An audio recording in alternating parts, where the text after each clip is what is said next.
Bienvenue à Augsburg, le programme de la technique. Bonjour. Il est aujourd'hui impossible d'imaginer notre vie sans électricité. L'électricité est partout. C'est pour ça qu'il est important qu'il y ait des personnes qui s'assurent que le réseau électrique fonctionne correctement. Lorsque nous voulons mesurer le courant, la méthode classique est d'intégrer un appareil de mesure du courant au circuit. Cependant, cela n'est pas toujours possible. D'autre part, il y a des moments où nous ne voulons pas arrêter des installations qui sont en marche, et à d'autres, ce n'est simplement pas possible de le faire. C'est pourquoi il faut pouvoir mesurer le courant pendant le fonctionnement.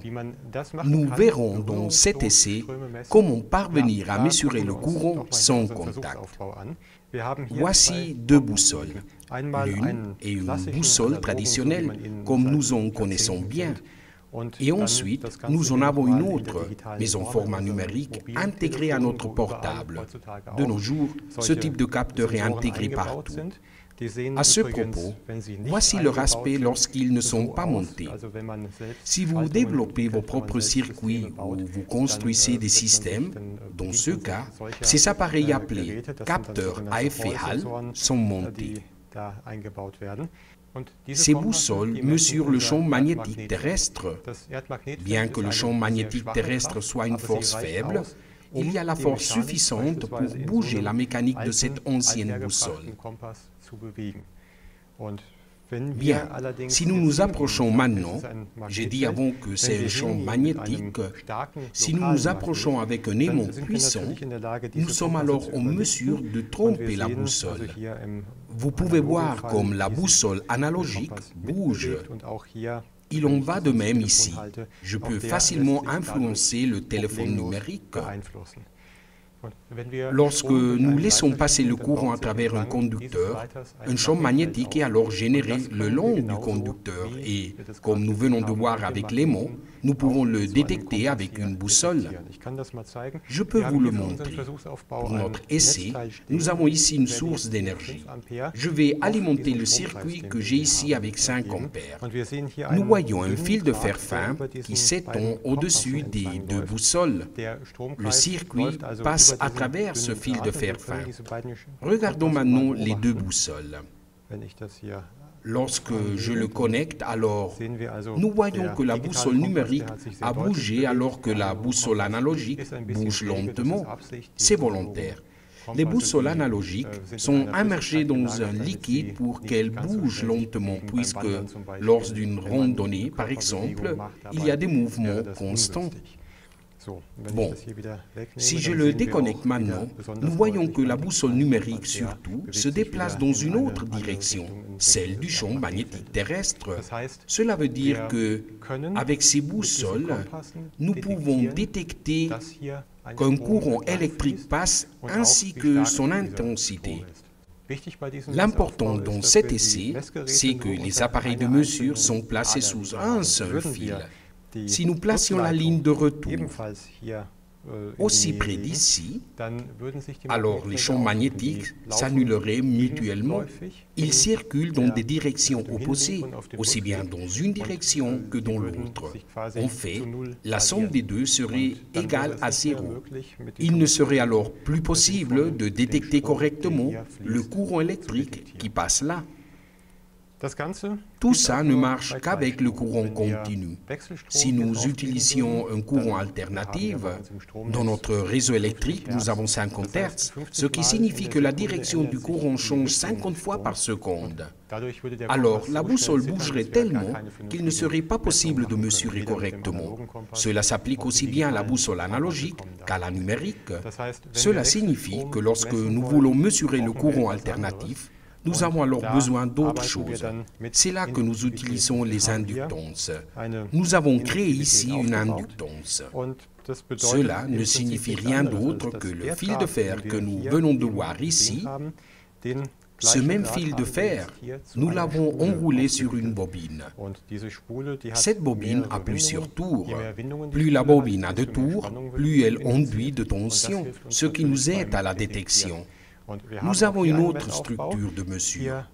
Voici un oscilloscope.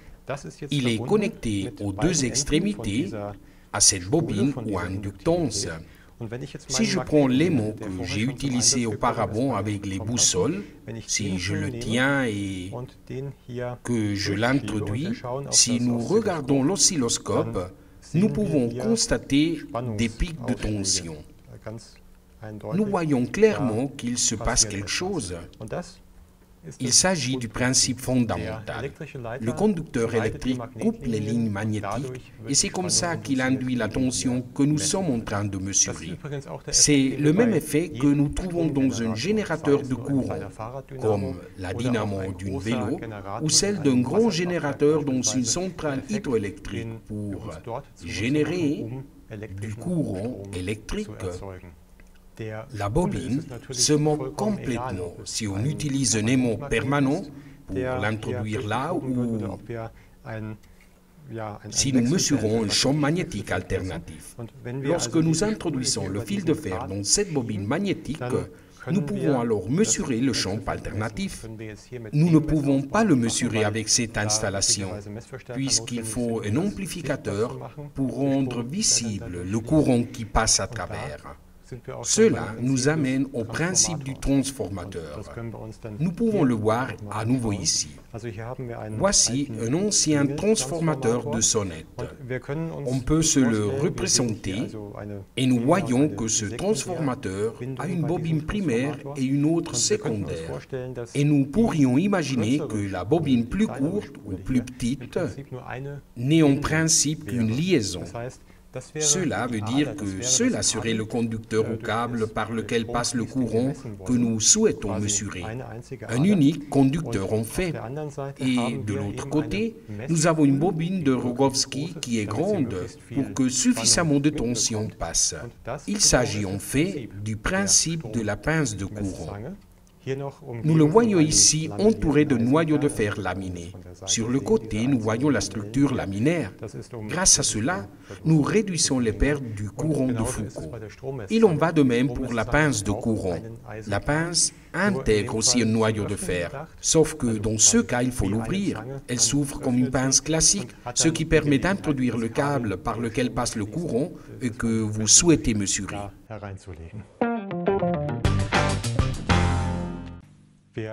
Voici une pince de courant pour la mesure très précise des faibles courants, modèle PCE MCM10. Nous constatons qu'il s'agit d'un dispositif portable, très léger et aussi facile à manier. Nous avons 4 touches, ici le bouton de mise en route et en bas un écran. Si je l'allume, nous voyons que l'écran est très lisible grâce au rétroéclairage. Et dans ce câble qui sort de ce côté et rentre dans l'autre, la pince est fixée pour être bien intégrée en pensant au transport. Grâce à cette pince de courant, nous pouvons accéder à nos câbles ou conducteurs que nous souhaitons mesurer. Il y a quelque chose de très important. Nous mesurons de façon très précise des courants très faibles jusqu'à plus ou moins 99,99 milliampères. Et tout cela avec un capteur Hall. Cela veut dire qu'il faut mettre l'appareil à 0. Nous trouvons ici la touche 0. Je vais mettre l'appareil ici pour vous le montrer. Il est important de mettre d'abord la pince près du câble que nous souhaitons mesurer. Nous pouvons voir sur l'écran que quelque chose est mesuré. Si nous appuyons maintenant sur la touche 0, l'appareil est alors rétalonné. Nous constatons qu'il indique 0. Je vais maintenant mesurer le câble de recharge, c'est-à-dire le câble de courant d'un chargeur, juste dans un conducteur. Il est très important de ne pas mesurer dans les deux conducteurs du circuit. Et nous lisons sur l'écran moins 18,05 milliampères. Le signe moins, nous pouvons voir qu'il y a une flèche au nom de la pince. Si je tourne juste la pince, la flèche pointera alors dans l'autre direction. Si nous regardons maintenant l'écran, nous nous rendons compte que le signe moins a disparu. Dans cet exemple, le câble de recharge mène au chargeur d'un équipement radio. Si je sors maintenant le talkie-walkie du chargeur, alors nous pouvons voir que le courant diminue. Nous avons maintenant un courant de 1,37 mA. Il est donc en mode de veille. Dès que je mets l'équipement dans le chargeur, le courant augmente alors jusqu'aux 18 mA que nous avons vu avant. L'équipement inclut une lampe. Nous pouvons la voir ici. Pour l'allumer, nous maintenons une touche enfoncée. C'est une bonne chose puisque les câbles ne sont généralement pas sur une table, mais plutôt dans des armoires. Il est nécessaire d'accéder aux points de mesure qui sont le plus souvent dans des endroits sombres.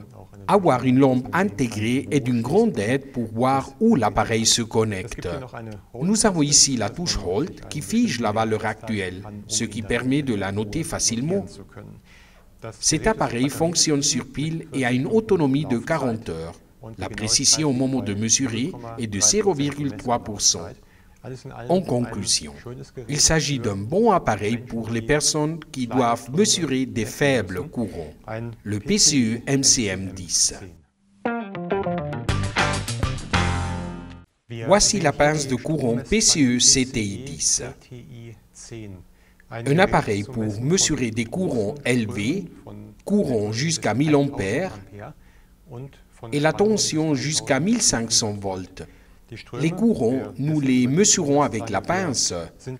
Cela nous permet d'introduire l'équipement dans un câble ou, de manière similaire, de serrer un conducteur avec la pince de courant. Nous réussissons ainsi à mesurer le courant sans contact. Cela ne marche pas avec la tension. Pour mesurer la tension, nous avons besoin de câbles de mesure. Nous en reparlerons. Allumons l'appareil. Si nous souhaitons mesurer le courant sans contact, nous sélectionnons alors ampères. Nous pouvons voir que le courant ne passe pas maintenant. Nous avons un grand écran facile à lire pour voir les valeurs, même lorsqu'il est assez loin du point de mesure. Une autre chose pratique est qu'il possède un menu dans lequel nous pouvons entrer. Le menu est bien structuré. Il est possible d'enregistrer des données avec cet appareil.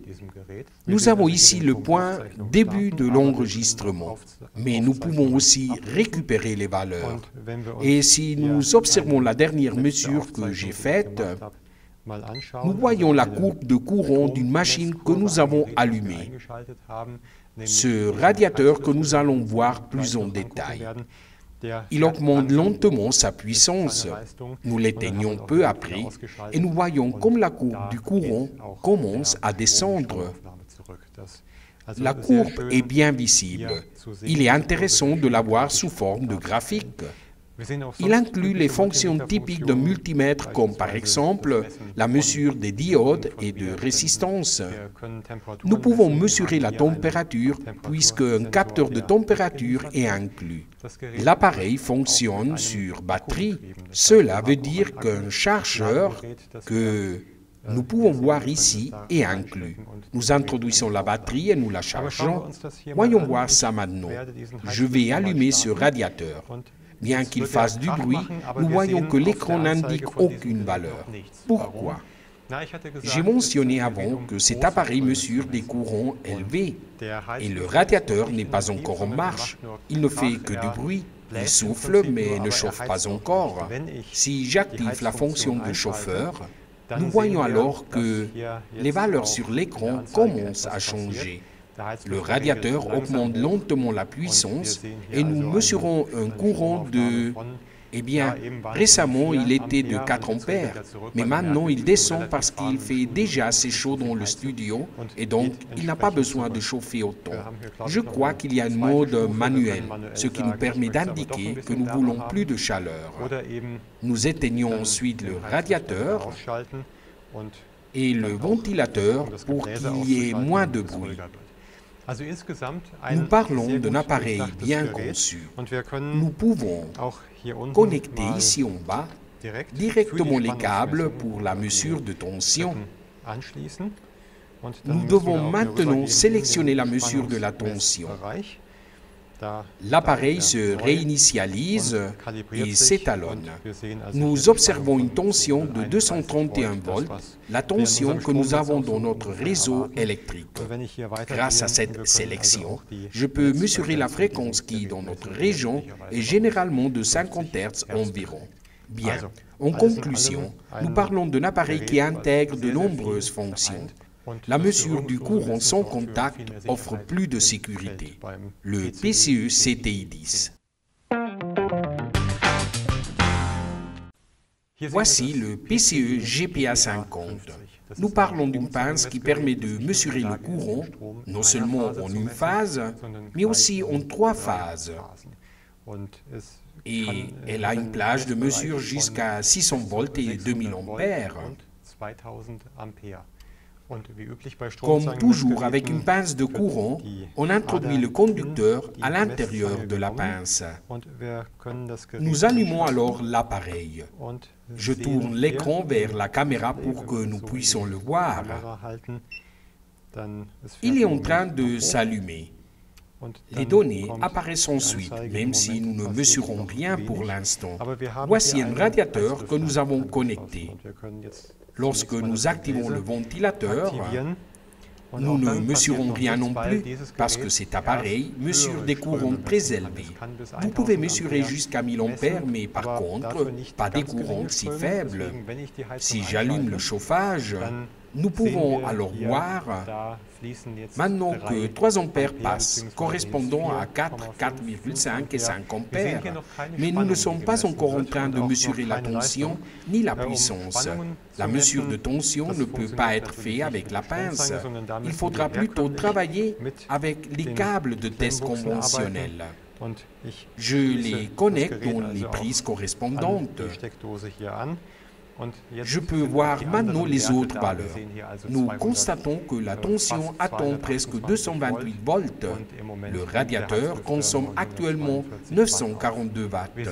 Nous pouvons aussi voir le déphasage de 171,7 degrés dans la partie supérieure. Cela signifie que cet appareil peut mesurer la puissance réactive et apparente. Nous pouvons voir le déphasage ici. Il s'affiche aussi sous forme de graphique. Cela met quelques instants pendant que la mesure est effectuée. Nous voyons ici la courbe sinusoïdale du courant et la tension et dans la partie supérieure, nous voyons la fréquence du réseau électrique et à nouveau le déphasage. Pour des mesures prolongées, vous pouvez alimenter l'appareil via le secteur. Nous trouvons la prise correspondante ici en bas. D'autre part, il fonctionne aussi avec 2 piles de type AA, ce qui permet un usage mobile. Il dispose d'une fente pour carte microSD. Vous pouvez ainsi l'utiliser comme enregistreur de données pour des mesures prolongées. Vous pouvez ensuite analyser les données dans un PC à l'aide d'une application de feuilles de calcul. Un appareil qui, grâce à ses multiples fonctions de mesure, peut servir dans de nombreux domaines. Le PCE GPA50. Voici les 3 pinces. D'une part, le PCE MCM10, un appareil de mesure qui ne détermine que les courants très faibles, mais avec une très grande précision. Un bel appareil, petit, facile à manier et avec une lampe. Grâce à elle, vous pourrez mesurer et bien travailler dans des lieux ou des zones sombres, ce qui arrive assez fréquemment.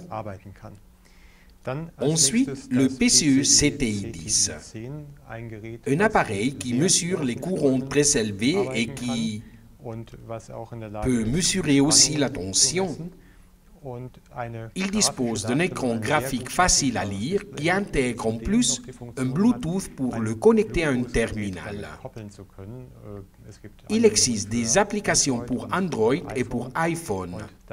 Cela permet d'éditer et de sauvegarder dans un smartphone les valeurs de mesure ou des séries de mesures obtenues. Pour finir, voici le PCE GPA50. Un appareil de mesure qui peut non seulement mesurer des courants très élevés, mais aussi le courant triphasé, c'est-à-dire à 3 phases. Il intègre aussi un grand écran facile à lire qui affiche la puissance active, réactive et apparente. Nous parlons de 3 pinces de courant, chacune avec une plage de travail spécifique, ce qui vous permettra de travailler dans n'importe quel domaine. Au revoir.